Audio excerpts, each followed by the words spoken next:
بسم اللہ الرحمن الرحیم۔ السلام علیکم دوستو، سوال ہے جہاں قبلے کی سمت معلوم نہ ہو اور نہ ہی معلوم کرنے کا کوئی ذریعہ ہو تو وہاں نماز میں منہ کس طرف کیا جائے؟ جواب ہے، ایسی جگہ نماز پڑھنے والے کے لیے حکم ہے کہ تحری کرے، اس کے حق میں وہی قبلہ ہے۔ سوال ہے، جہت کعبہ کی طرف منہ ہونے سے کیا مراد ہے؟ جواب ہے، جہت کعبہ کی طرف منہ ہونے کے یہ معنی ہے کہ چہرے کی سطح کا کوئی جز کعبے کی سمت میں واقع ہو۔ اس کی مقدار 45 درجے رکھی گئی ہے، لہٰذا اگر کوئی 45 درجے سے زیادہ قبلے سے پھرا تو نماز نہ ہوگی۔ سوال ہے، کس شخص کے لیے نماز میں عین کعبہ کی طرف منہ کرنا فرض ہے؟ جواب ہے، جو عین کعبہ کی سمت خاص تحقیق کر سکتا ہے، اگرچہ کعبہ آڑ میں ہو، جسے مکہ معظمہ کے مکانوں میں، جبکہ مثلا چھت پر چڑھ کر کعبے کو دیکھتے ہیں تو عین کعبے کی طرف منہ کرنا فرض ہے، جہت کافی نہیں۔ اور جسے یہ تحقیق ناممکن ہو، اگرچہ مکہ معظمہ میں ہو،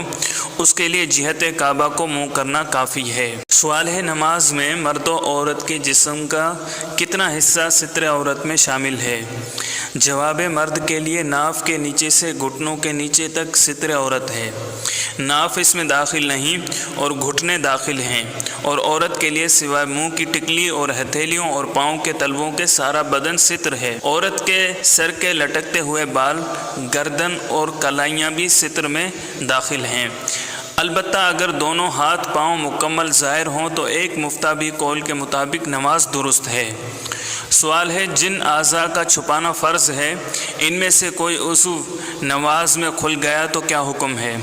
جواب ہے، اگر چوتھائی حصے سے کم کھلا تو نماز ہو گئی، اور اگر چوتھائی عضو کھل گیا تو فوراً چھپا لیا، جب بھی نماز ہو گئی، اور اگر 3 مرتبہ سبحان اللہ کہنے کی مقدار برابر کھلا رہا یا جان بوجھ کر کھولا اگرچہ فوراً چھپا لیا تو نماز جاتی رہی۔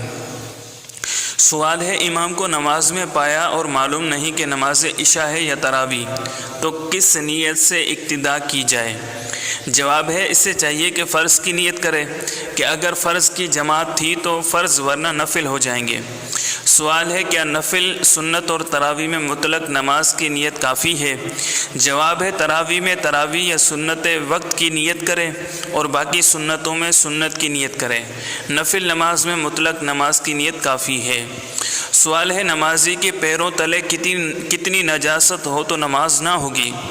جواب ہے، نمازی کے ایک پاؤں کے نیچے درہم کی مقدار سے زیادہ نجاست ہو تو نماز نہ ہوگی۔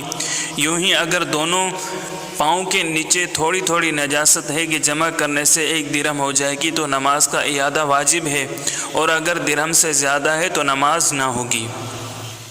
سوال ہے، نجاست پر رکھے شیشے کے اوپر کھڑے ہو کر نماز پڑھی تو کیا حکم ہے؟ جواب ہے، نماز ہو جائے گی اگرچہ نمایاں ہو۔ سوال ہے، نماز مغرب کا وقت کب سے کب تک ہے؟ جواب ہے، مغرب کی نماز کا وقت غروب آفتاب سے غروب شفق تک ہے۔